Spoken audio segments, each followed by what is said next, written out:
अस्सलाम वालेकुम नाज़रीन, ताज़ा खबर में आपका इस्तकबाल है। मैं हूं सानिया। अब आइए सबसे पहले नजर डालेंगे हेडलाइंस पर।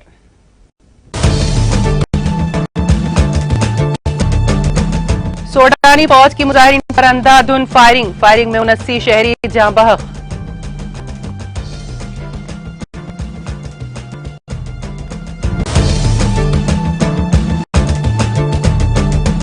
रूस अपनी सरहदों से फौजी हटाएं और मगरबी ममालिक के साथ बातचीत जारी रखे। यूक्रेन के वज़ीर ख़ारजा की रूस से अपील।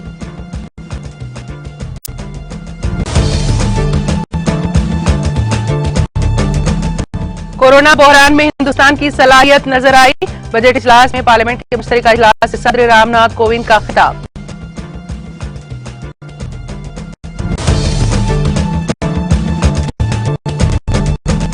बजट इजलास की बहस बन सकती है। हिंदुस्तान के आलमी असर का अहम मौका। बजट इजलास से कबल वज़ीर आज़म नरेंद्र मोदी का मीडिया से खिताब।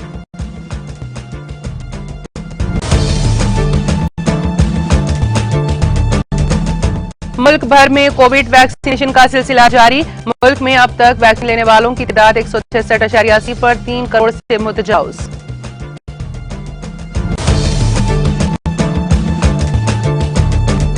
मुतालिबात की तकमील के लिए मरकज से जदोजहद की जाएगी। आलमी कंपनी से याददाश्त मुफाहमत के बाद रियासती वजीर KTR का खिताब।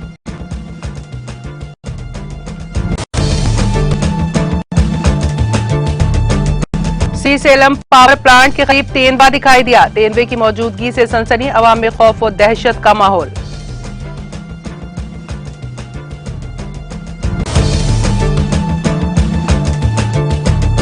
और तेलंगाना के कई अजला सर्दी की शदीद लहर की लपेट में। शुमाली हिंद से आ रही सर्द हवाओं की वजह से रात के दर्जे हरारत में काफी गिरावट।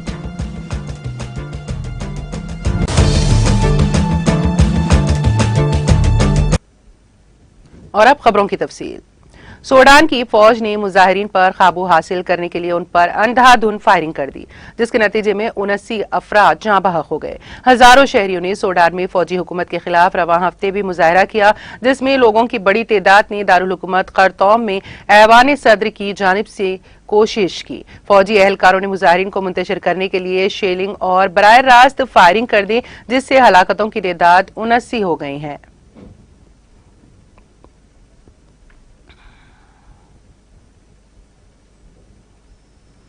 यूक्रेन ने रूस पर जोर दिया है कि वो अपनी सरहदों से अपनी फौजें हटाएं और मगरबी ममालिक के साथ बातचीत जारी रखें, अगर वो हालत जंग को फरोग न देने के लिए संजीदा है। यूक्रेन के वज़ीर ख़ारजा दिमित्री कुलेबा ने कहा, अगर रूसी हुकाम वाकई चाहते हैं कि कोई नई जंग शुरू न हो तो रूस को सिफारती ताल्लुकात को जारी रखना चाहिए और यूक्रेन की सरहदों और यूक्रेन के आर्जी तौर पर जेर कब्जा इलाकों से फौजी दस्तों को वापस बुलाना चाहिए। डिप्लोमेसी ही इस मसले को हल करने का वाहिद और बेहतरीन तरीका है। स्काई न्यूज के मुताबिक रूस ये कहता रहा है कि इसका यूक्रेन पर हमला करने का कोई इरादा नहीं है, जबकि इसके साथ साथ उसकी सरहद के करीब तकरीबन 1,20,000 फौजी जमा हैं। रूसी वजीर खारजा सरगई लारोव ने चैनल विन को बताया, हर बार ये पता चलता है कि जिस लाइन का उन्हें दिफा करना है वो मशरिक की तरफ बढ़ रही है, इसकी वजह से ये यूक्रेन के करीब आ गया है। मेरे ख्याल में ये सब पर वाज़ेह है कि यूक्रेन तैयार नहीं है और वो नाटो की सलामती को मजबूत बनाने में कोई इरादा नहीं करेगा। उन्होंने कहा कि यूक्रेन की नाटो की रुकनियत से रूस नाटो ताल्लुकात को नुकसान पहुंचेगा। उन्होंने कहा कि ये दर हकीकत रूसी फेडरेशन के साथ ताल्लुकात को नुकसान पहुंचाएगा, क्योंकि ये रियासत हाय मुत्तहिदा अमेरिका के सदर और इत्तेहाद के दीगर रुकन ममालिक की जिम्मेदारियों की सरासर खिलाफ वर्जी होगी।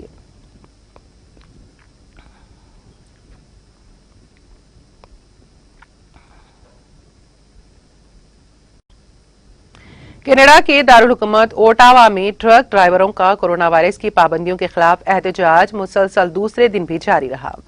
CBC की रिपोर्टों के मुताबिक हजारों ट्रक ड्राइवर्स और दीगर अफराद इतवार को पार्लियामेंट हिल के करीब वजीर आजम जस्टिस ट्रूडो के सेहत आमा के हालिया इक़दाम के खिलाफ एहतजाज करने के लिए जमा हुए।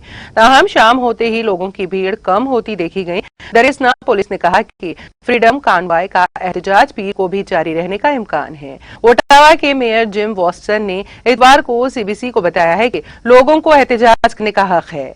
शहर लेकिन शहर में मामूल की जिंदगी जरूरी है। काबिल जिक्र है कि हफ्ते के रोज हजारों ट्रक ड्राइवर्स और सैकड़ों दीगर मुजाहिरीन ओटावा में जमा हुए ताकि हाल ही में नाफिज कोविड पाबंदियों के खिलाफ एहतजाज किया जा सके। हुकूमत की तरफ से लाजमी हिफाजती टीके लगाने के हुक्म के बाद जुमा की रात को कनाडा के दारुल हुकूमत में ट्रकों का आना शुरू हो गया।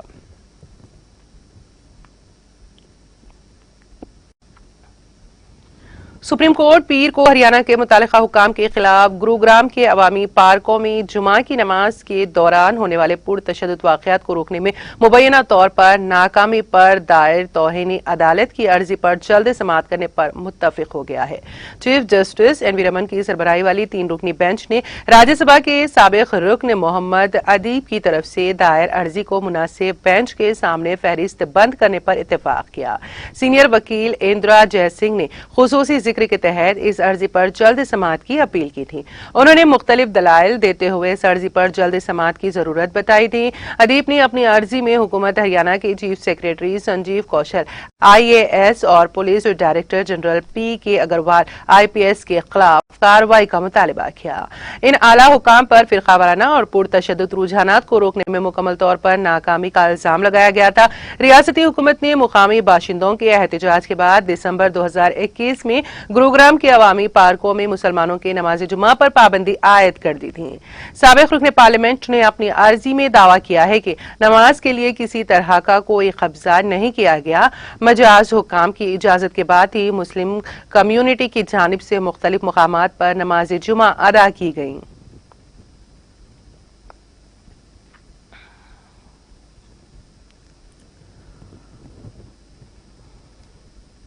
सदर रामनाथ कोविंद ने कहा है कि कोरोना बहरान के दौरान हिंदुस्तान की सलाहियत नजर आई है और मुल्क में 180 ममालिक को मुतालिका अद्वियात सप्लाई की जा रही हैं। सदर ने पीर को बजट इजलास में पार्लियामेंट के मुश्तरका इजलास से खिताब करते हुए कहा कि हुकूमत मुल्क में सेहत खिदमात के बुनियादी ढांचे को मजबूत कर रही है। मुल्क के फार्मा सेक्टर ने अपनी गैर मामूली सलाहियत का मुजाहरा किया है। हिंदुस्तान में बनाए जा रहे कोविड वैक्सीन पूरी दुनिया को वबा से निजात दिलाने और करोड़ों लोगों की जिंदगियां बचाने में अहम किरदार अदा कर रही हैं। हिंदुस्तान से तकरीबन 180 ममालिक को अद्वियात सप्लाई की जा रही हैं। उन्होंने कहा कि आयुष्मान भारत जैसी स्कीमों के जरिए सेहत खिदमात के बुनियादी ढांचे को मजबूत किया जा रहा है और वुसअत दी जा रही है। मुल्क में रिवायती अद्वियात में भी लोगों की दिलचस्पी बढ़ रही है। हुकूमत की कोशिशों के नतीजे में योगा, आयुर्वेद और रिवायती अद्वियात के निजाम की मकबूलियत में मुसलसल इजाफा हो रहा है। सेहत खिदमात के बुनियादी ढांचे का जिक्र करते हुए सदर ने कहा कि 64,000 करोड़ रुपए की लागत से PM Ayushman Bharat health infrastructure mission एक काबिल सताइश मिसाल है। इससे न सिर्फ सेहत की मौजूदा जरूरियात को पूरा करने में मदद मिलेगी बल्कि मुल्क को आने वाले बहरानों के लिए भी तैयार किया जा सकेगा। उन्होंने कहा कि आज मुल्क में 90% से ज्यादा बालिग शहरियों को वैक्सीन की एक खुराक मिल चुकी है, जबकि 70% से ज्यादा अफराद दोनों खुराक ले चुके हैं। उन्होंने कहा हुकूमत और शहरियों के दरमियान ये बाहमी एतमाद, हम आहंगी और ताउन जमहूरियत की ताकत की शानदार मिसाल है। इसके लिए मैं मुल्क के हर सेहत और सफ़े अव्वल के वॉरियर्स, हर अहले वतन को मुबारकबाद देता हूँ। सदर जमहूरिया ने कहा कि कोविड-19 के खिलाफ इस लड़ाई में हिंदुस्तान की सलाहियत का सबूत कोविड वैक्सीनेशन प्रोग्राम में देखा गया है। एक साल से भी कम अरसे में 150 करोड़ से ज्यादा कोविड वैक्सीन का रिकॉर्ड उबूर किया गया है। हुकूमत ने 8,000 से ज्यादा जिन औषधि केंद्र के जरिए सस्ती कीमतों पर दवाएं दस्तयाब करवाकर इलाज की लागत को कम किया है। उन्होंने कहा मेरी हुकूमत की हसास पॉलिसियों की वजह से अब मुल्क में सेहत खिदमात आम आदमी तक आसानी से दस्तयाब है। 80,000 से ज्यादा हेल्थ एंड वेलनेस सेंटर्स और करोड़ों आयुष्मान भारत कार्ड से गरीबों को इलाज में मदद मिली है।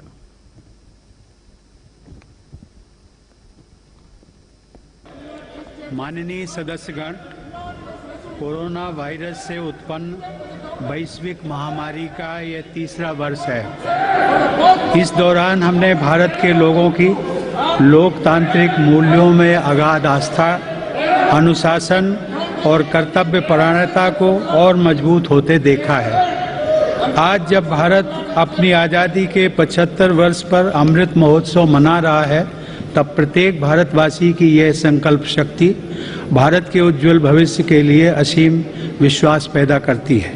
इसी विश्वास के साथ मैं संसद भवन के इस ऐतिहासिक सेंट्रल हॉल से प्रत्येक भारतवासी का अभिनंदन करता हूं।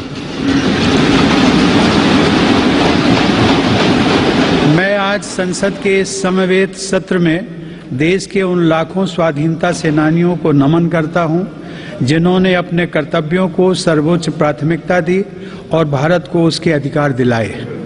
आजादी के इन 75 वर्षों में देश की विकास यात्रा में अपना योगदान देने वाले सभी महानुभावों का भी मैं श्रद्धापूर्वक स्मरण करता हूं।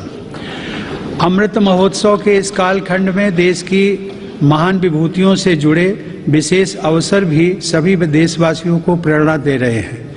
गुरु तेग बहादुर जी का 400वां प्रकाश वर्ष पर्व, श्री अरविंदो की 150वीं जन्म जयंती, V.O. चिदम्बरम पिल्लई का 150वां जन्म वर्ष और नेताजी सुभाष चंद्र बोस की 125वीं जन्म जयंती जैसे पुण्य अवसरों को मेरी सरकार पूरी भव्यता के साथ मना रही है। सरकार ने इस वर्ष से गणतंत्र दिवस समारोह को नेताजी की जयंती पर 23 जनवरी से ही मनाने की शुरुआत की है। मेरी सरकार मानती है कि अतीत को याद रखना तथा उससे सीख लेना देश के सुरक्षित भविष्य के लिए बहुत ही जरूरी है। साहिबजादों के बलिदान की स्मृति में 26 दिसंबर को वीर बाल दिवस की घोषणा एवं 14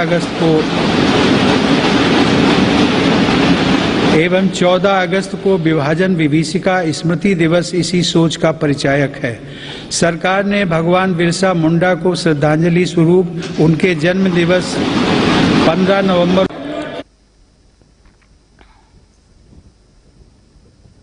वजीर आजम नरेंद्र मोदी ने कहा है कि पार्लियामेंट के बजट इजलास में अरकान पार्लियामेंट की बातचीत और मसलों पर खुले मन से की गई बहस हिंदुस्तान के आलमी असर का एक अहम मौका बन सकती है।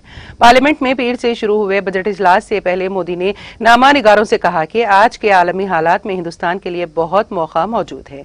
उन्होंने कहा, इलेक्शन की वजह से इजलास और मुबाहिसे मुतासिर होते हैं, लेकिन मैं सभी मुअज़्ज़िज़ अरकान पार्लियामेंट से दुआ करूंगा कि इलेक्शन अपनी जगह पर हैं, वो चलते रहेंगे। ये बजट इजलास एक तरह से पूरे साल भर का खाका खींचता है।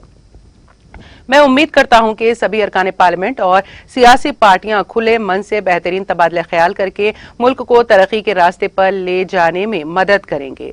मोदी ने कहा कि यह बजट इजलास एक तरह से पूरे साल भर का खाका खींचता है, इसलिए हम इस इजलास को जितना फायदेमंद बताएंगे, आने वाला साल हमें इक्तिसादी बुलंदियों पर ले जाने में मुआविन बनेगा।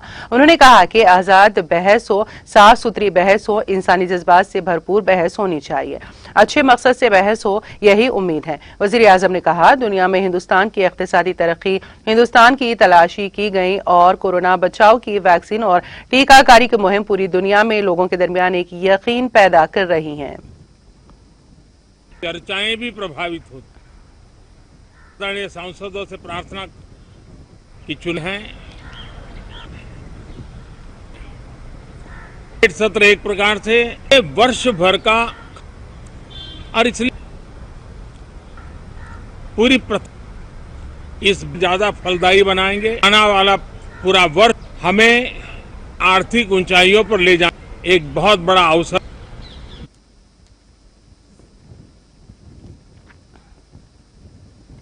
गुज़िश्ता 24 घंटों के दौरान मुल्क भर में 28 लाख से ज्यादा अफराद ने कोविड वैक्सीन लगाई गई हैं। इसके साथ ही मजमूई वैक्सीनेशन 166.03 करोड़ से ज्यादा हो गई हैं।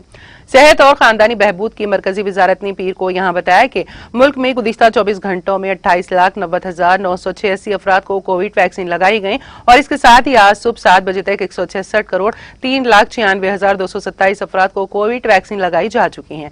वजारत ने कहा कि गुज़िश्ता 24 घंटों में हलाकत खैज कोरोना वायरस के 2,09,918 नए मरीज सामने आए हैं। इसके साथ ही मुल्क में कोरोना के मरीजों की तादाद 18,31,268 हो गई है। ये मुतासिरा केसेस का 4.43% है। यौमिया केसेस की शरह 15.77% तक पहुंच गई है। वजारत ने कहा कि इसी मुद्दत के दौरान 2,62,628 अफराद ने कोविड से शिफायाबी हासिल की, जिसकी मजमूई तादाद अब 3,69,76,122 हो चुकी है।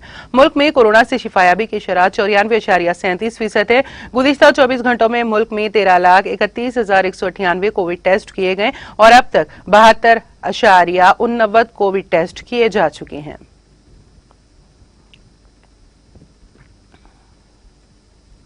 उत्तर प्रदेश में कानपुर के बाबूपुराव इलाके में एक बेकाबू सिटी ई बस की जद में आने से कम 6 अफराद हलाक और 11 दीगर शदीद जख्मी हो गए हैं।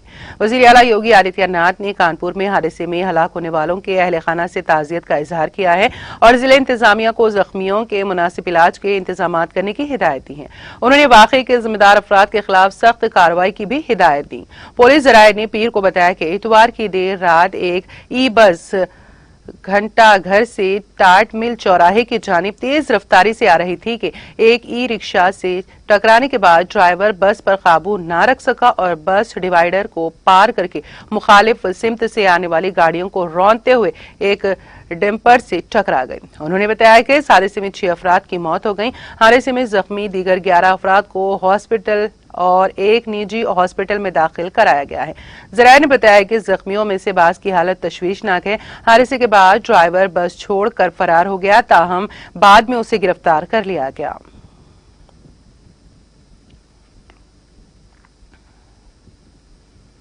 गरमाई दारुल हुकूमत श्रीनगर समेत वादी के जुमला जिला सदर मुकामात व कस्बे जात में 64 घंटों पर मुहित वीकेंड लॉकडाउन के बाद पीर के रोज मामूलाती जिंदगी बहाल हो गई। बता दें कि जम्मू कश्मीर इंतजामिया ने कोरोना केसेस की रोकथाम को यकीनी बनाने के लिए यूनियन टेरेटरी में 64 घंटों पर मुहित वीकेंड लॉकडाउन नाफिज करने का फैसला लिया था, जिसमें गुज़िश्ता रोज 7 घंटों की तखफीफ की गई। हुकाम के मुताबिक अब ये लॉकडाउन 57 घंटों पर ही मुहित होगा और जुमे का दिन मुकम्मल तौर पर लॉकडाउन से मुस्तशना होगा। दरियासना श्रीनगर के तमाम इलाकों के बाजारों में पीर के रोज 2.5 दिनों के बाद रौनक लौट आई। UNI के एक नामानिगार ने शहर के मुख्तलिफ इलाकों का दौरा करने के बाद बताया कि शहर के बाजारों में तमाम दुकान खुले थे और सड़कों पर ट्रैफिक की नकल व हमल हस्बे मामूल जारी थी। उन्होंने कहा कि दुकानदारों ने जहां खुद भी मास्क लगा रखे थे, वहीं दुकानों पर सैनिटाइजेशन वगैरह का भी भरपूर बंदोबस्त रखा है। उनका कहना था कि लोगों को भी दफ्तरों, बाजारों, गाड़ियों, पार्कों वगैरह में फेस मास्क लगाए हुए देखा जा रहा है।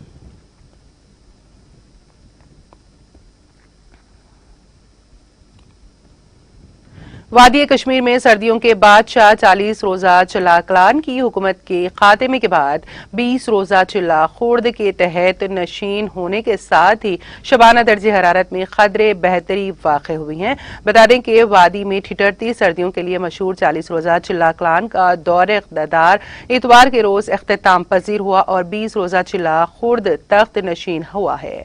अगरचे चिल्ला खुर्द के दौरान भारी बर्फबारी को खारिज इम्कान करार नहीं दिया जा सकता है, ताहम इसमें सर्दियों के रोज में बतदरीज कमी वाक़ होती है। दरियासना महकमा मौसमियात के एक तर्जुमान के मुताबिक जम्मू कश्मीर में अगले 24 घंटों के दौरान कहीं कहीं हल्की बर्फबारी या बारिश मुतवक्की है। उन्होंने कहा कि वादी के मैदानी व बालाई इलाकों में 2 फरवरी को हल्के से दरमियानी दर्जे की बर्फबारी का इम्कान है। उनका मजीद कहना था कि वादी में 4 फरवरी तक मौसम खराब रहने का ही इम्कान है। गरमाई दारुल हुकूमत श्रीनगर में कम से कम दर्जे हरारत -1.8 डिग्री सेंटीग्रेड रिकॉर्ड किया गया, जहां गुज़िश्ता शब का कम से कम दर्जे हरारत -2.3 degree centigrade record.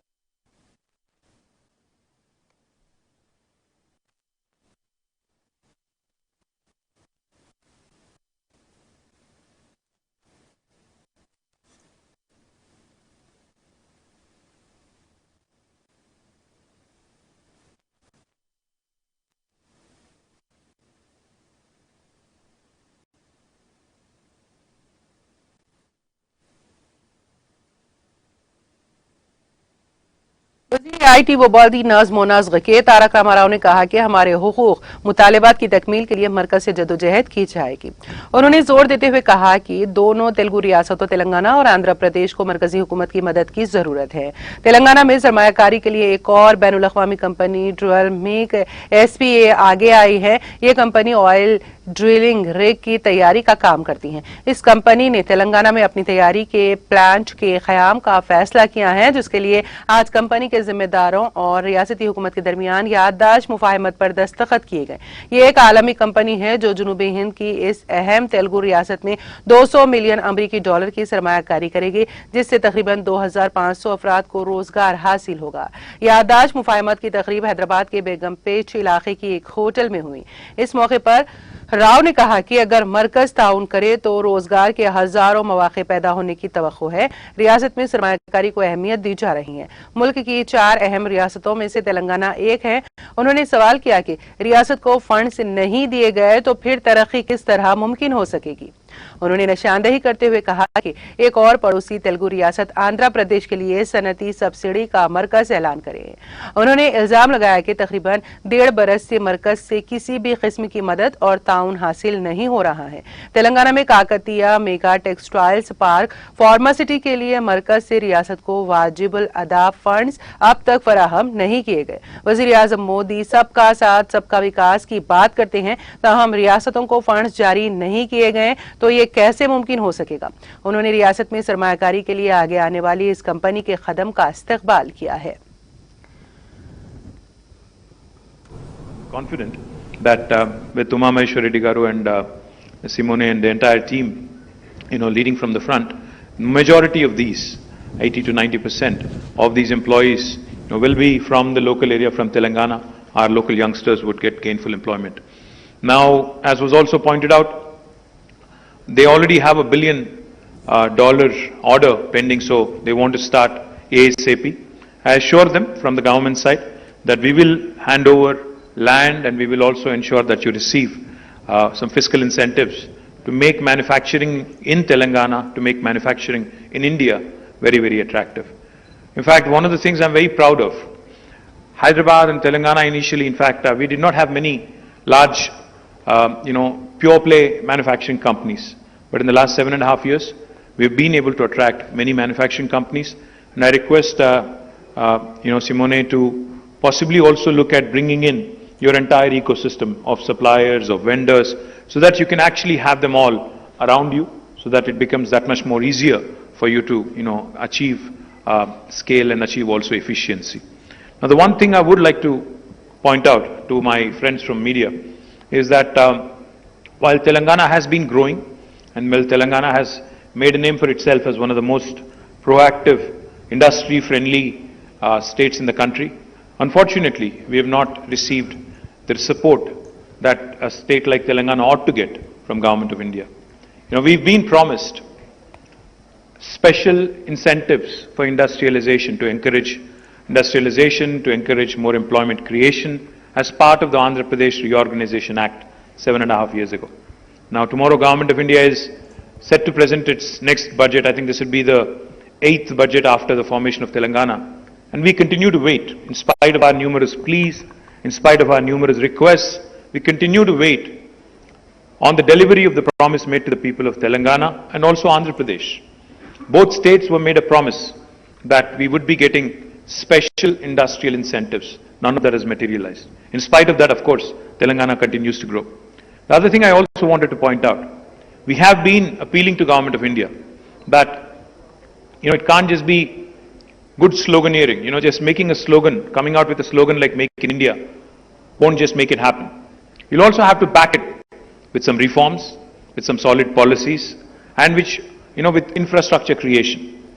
As part of the vision of our Honorable Chief Minister, we are launching, in fact, we've launched India's largest textile park in Warangal, called as the Kakatiya Mega Textile Park, and we are also set to launch Hyderabad Pharma City, which will be the world's largest pharma cluster. With these two large manufacturing, destinations and manufacturing activities, which will create a lot of employment, we have sought support from Government of India.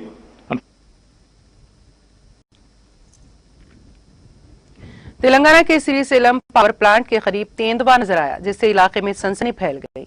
इत्तलात के मुताबिक power plant के अरकान staff ने इतवार की निस्फ शब तेंदुए को देखा, जो एक कुत्ते का ताक़ुब कर रहा था।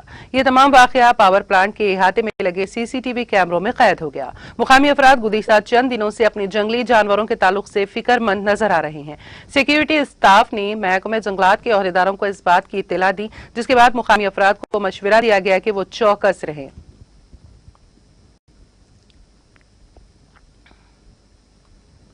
तेलंगाना के कई अजला इन दिनों सर्दी की शदीद लहर की लपेट में है। मुल्क के शुमाली हिंद से आ रही सर्द हवाओं की वजह से इस तेलुगु रियासत में रात के दर्जे हरारत में काफी गिरावट हो गई है। रियासत के कई अजला में आखिरी तरीन दर्जे हरारत 10 डिग्री से कम दर्ज किया जा रहा है। जिले आदिलाबाद सर्दी से शदीद मुतासिर है, जहाँ के इलाके एरली में आखिरी तरीन दर्जे हरारत 4.9 डिग्री सेल्सियस दर्ज किया गया। सर्दी के साथ शदीद कोहर ने भी रियासत के अवाम को मुश्किल में डाल दिया है। सुबह 9 बजे तक भी कोहर देखी जा रही है, जिससे गाड़ी सवारों को मुश्किल सूरत हाल का सामना करना पड़ रहा है, जो सुबह के वक्त भी अपनी गाड़ियों की हेडलाइट्स को खोलकर गाड़ी चलाने के लिए मजबूर हो गए हैं। कई अफराद घरों के बाहर आग का उलाव बनाकर सर्दी से बचने के लिए आग सेकने का काम कर रहे हैं। इसी दौरान महकमे मौसमियात ने कहा है कि गुज़िश्ता 20 बरस में सर्दी की लहर इतनी शदीद नहीं थी। महकमे मौसमियात ने पेशगोई की है कि आइंदा 3 दिनों तक रियासत के कई मुकामात पर इसी तरह की सूरत हाल होगी।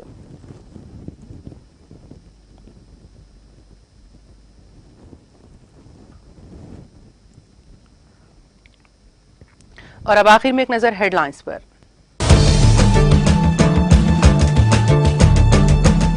सोडानी फौज की मुजाहिरीन पर अंधाधुंध फायरिंग में 79 शहरी जाँ बहक।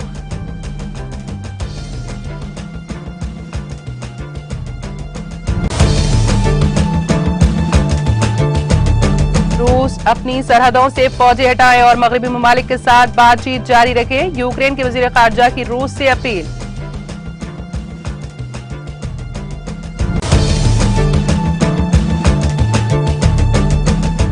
कोरोना बहरान में हिंदुस्तान की सलाहियत नजर आई, बजट इजलास में पार्लियामेंट के मुश्तरका इजलास से सदर रामनाथ कोविंद का खिताब।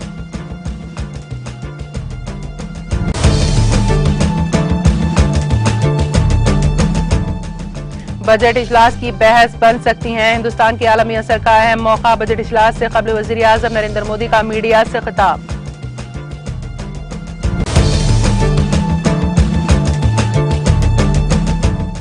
मुल्क भर में कोविड वैक्सीनेशन का सिलसिला जारी, मुल्क में अब तक वैक्सीन लेने वालों की तादाद 166.80 पर 3 करोड़ से मुतजाउज।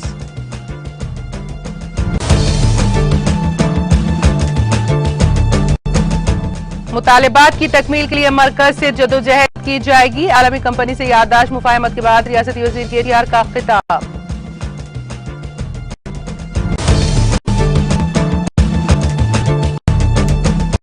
श्री सेलम पावर प्लांट के करीब तेंदुआ दिखाई दिया, तेंदुए की मौजूदगी से सनसनी, अवाम में खौफ और दहशत का माहौल।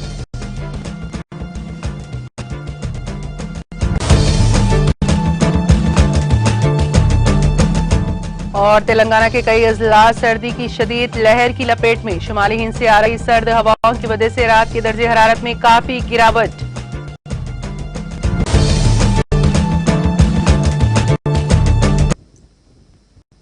ताज़ा खबर में फिलहाल इतना ही। ताज़ा तरीन अपडेट्स के लिए देखते रहिए TTV। आप इजाजत दीजिए, खुदा हाफिज।